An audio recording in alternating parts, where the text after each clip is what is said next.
Bismillahirrahmanirrahim. Assalamualaikum warahmatullahi wabarakatuh. Perkenalkan, nama saya Wode Reski dengan NIM A1Q1211024, jurusan Bimbingan dan Konseling Angkatan 2021. Di sini, saya akan memaparkan sedikit pemahaman saya mengenai materi pengembangan instrumen non-tes.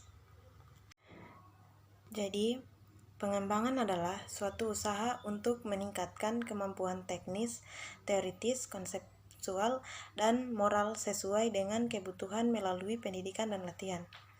Menurut Nadel, pengembangan adalah kegiatan-kegiatan belajar yang diadakan dalam jangka waktu tertentu guna memperbesar kemungkinan untuk meningkatkan kinerja. Instrumen non-tes merupakan cara penilaian hasil belajar siswa yang dilakukan tanpa menguji siswa tetapi dengan melakukan pengamatan secara sistematis. Instrumen non-tes dapat diartikan sebagai alat untuk mengumpulkan data yang bersifat komprehensif. Artinya, instrumen non-tes dapat digunakan untuk menilai berbagai aspek dari responden sehingga tidak hanya untuk menilai aspek kognitif tetapi juga aspek afektif dan psikomotris. Instrumen non-tes memiliki beberapa jenis, yaitu 1. Skala bertingkat. Skala menggambarkan suatu nilai terhadap sesuatu hasil pertimbangan. Biasanya, angka-angka yang digunakan diterapkan pada skala dengan jarak yang sama, secara bertingkat dari yang rendah ke tinggi. Oleh karena itu, skala demikian disebut skala bertingkat.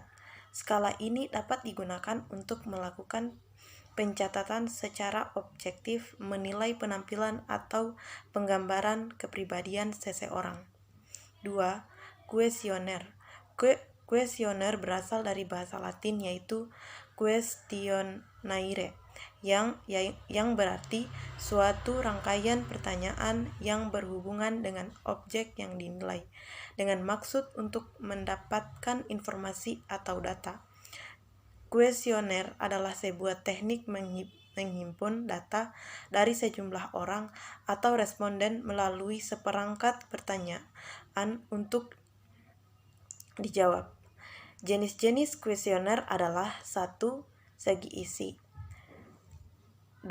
Segi jenis, 3. Segi responden, 4. Segi perantara. Pengembangan instrumen non-tes juga memiliki langkah-langkah yang harus diikuti, yaitu menentukan spesifikasi instrumen, menulis instrumen, menentukan skala instrumen, menentukan sistem peskoran, menentukan instrumen, merakit instrumen, melakukan uji coba, menganalisis uji coba, memperbaiki instrumen, melaksanakan pengukuran, dan menafsirkan hasil pengukuran. Spesifikasi instrumen terdiri atas tujuan dan kisi-kisi instrumen. Tujuan pengembangan instrumen non-tes sangat tergantung pada data yang akan dihimpun. Instrumen non-tes mencangkup afektif dan psikometris. Ditinjau dari tujuannya, instrumen ranah efektif dibedakan menjadi 5, yaitu instrumen sikap, minat, konsep diri, nilai, dan moral. Instrumen. Instrumen disusun berdasarkan kisi-kisi yang telah dibuat. Instrumen dapat berbentuk pernyataan atau pertanyaan. Kaidah yang perlu diperhatikan ketika menulis butir instrumen adalah 1. Hindari kalimat yang mengandung banyak interpretasi. 2. Rumusan pernyataan atau pertanyaan singkat. 3. Satu pertanyaan hanya mengandung satu pikiran yang lengkap. 4. Pertanyaan dirumuskan dengan kalimat sederhana. 5. Hindari penggunaan kata-kata selalu, semua, tidak pernah, dan sejenisnya. Keenam, hindari pernyataan tentang fakta atau yang dapat diinterpretasikan sebagai fakta. Menentukan skala instrumen. Ada beberapa skala yang bisa digunakan dalam mengukur ranah efektif. Di antaranya adalah skala Likert, Thurston, dan beda semantik. Langkah-langkah pengembangan skala yaitu 1. Menentukan objek sikap yang akan dikembangkan skalanya, menyusun kisi-kisi instrumen atau skala sikap, menulis butir pertanyaan, dan melengkapi butir pernyataan dengan skala-skala penskoran.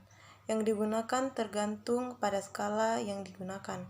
Misalnya, apabila digunakan skala Thurston, maka skor tertinggi tiap butir adalah 7 dan terendah 1. Selanjutnya, dilakukan analisis untuk tingkat siswa dan tingkat kelas, yaitu dengan mencari rata dan simpangan baku skor.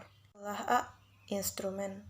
Kegiatan pada telaah instrumen adalah meneliti tentang kesesuaian antara butir pernyataan dengan indikator, kekomunikatifan bahasa yang digunakan, kebenaran dari tata bahasa yang digunakan, ada tidaknya bias pada pertanyaan atau pernyataan, kemenarikan format instrumen, dan kecukupan butir instrumen sehingga tidak membosankan.